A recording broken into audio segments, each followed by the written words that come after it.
Dalam bernegara, Amerika menggunakan strategi banyak muka untuk menaklukkan negara lain. Catatan yang kita sepakati adalah negara Amerika itu negara agresor. Banyak alat mereka untuk melakukan agresi dengan smart power-nya, seperti atas nama demokrasi, atas nama HAM, atas nama peacekeeping, menggunakan kekuatan dolar dan kendali negara lain dengan hutang memakai IMF, memakai World Bank, serta lembaga rating. Pengusaha besar Amerika melakukan hostile takeover ala Wall Street milik swasta untuk makan swasta negara lain. Private equity army dan defense kontraktor masuk ke sebuah wilayah sebelum kemudian mengambil sumber daya alam suatu negara, dan itu banyak sudah dilakukan. Libya disikat, Irak disikat, dan banyak negara lagi. Kemudian sisi lain, Tiongkok juga sama di dalam melakukan agresi ekonominya demi menghidupkan 1,5 miliar penduduk Tiongkok. Tiongkok memakai 3 instrumen utama, yaitu mengendalikan hukum sebuah negara, mengendalikan media di negara yang akan dia incar,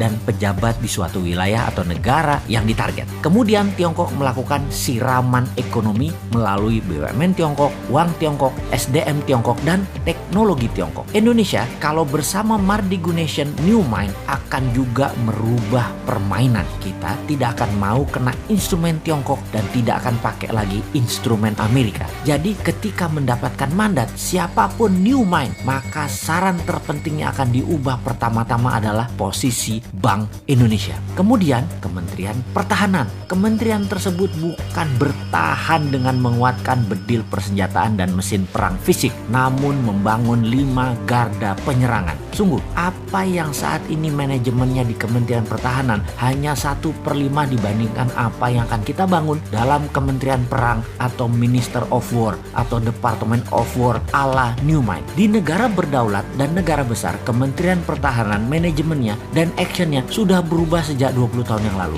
Indonesia sudah memiliki banyak panglima, menteri pertahanan, namun sayangnya semuanya old mind, kunonya kebablasan. Sekali lagi, ke depan bukan lagi Department of Defense. Itu hanya satu di antara 5 pilar Kementerian Perang Republik Indonesia versi New Mind. Dalam Kementerian Perang ada divisi propaganda luar negeri, ada divisi ekonomi luar negeri, ada divisi telekomunikasi, IT, warfare by others means, atau berbagai jenis perang seperti perang sel, terorisme, biological warfare, dan counter insurgency warfare akan melengkapi selain saat ini yang kita punya 3 matra militer, darat, laut, udara.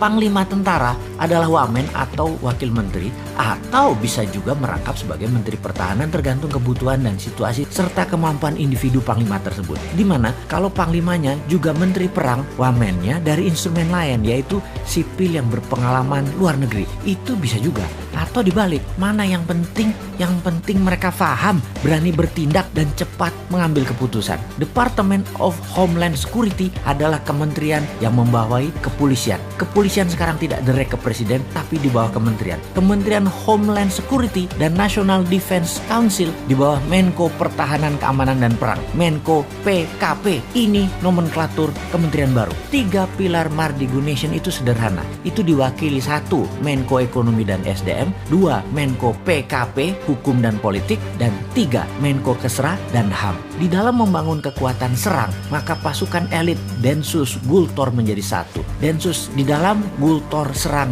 keluar, dan ofensif ke negara lain. Ini di bawah National Security dan Defense Council. Jadi kalau ada kementerian ditambah, pasti ada kementerian yang dikurangi atau ditutup. Maka Kementerian Tenaga Kerja akan jadi Dirjen Tenaga Kerja di bawah Kementerian Pendidikan. Juga Kementerian Pemuda dan Olahraga masuk ke Kementerian Pendidikan. Kementerian Sosial akan hilang, langsung dikasih ke Pemda, dinas sosial di pemerintahan daerah masing-masing. Kementerian Peranan Wanita ditiadakan, masuk di bawah Menko Kesra aktivitasnya. Penggabungan beberapa kementerian juga dilakukan karena keterkaitan lebih mudah koordinasinya di bawah satu payung kementerian. Kementerian daerah tertinggal jadi dirjen di PUPR. Intinya kementerian saat ini akan berkurang 40% jumlahnya. Pastinya Kementerian BUMN akan ditutup. Perusahaan perusahaan BUMN dikurangi jadi di bawah 20 dari 800 BUMN saat ini. Akan di-merger, ditutup, dijual ke publik IPO hingga mayoritas 100% dijual. BUMN langsung berada di bawah kementerian terkait. Misalnya Pertamina dan PLN di bawah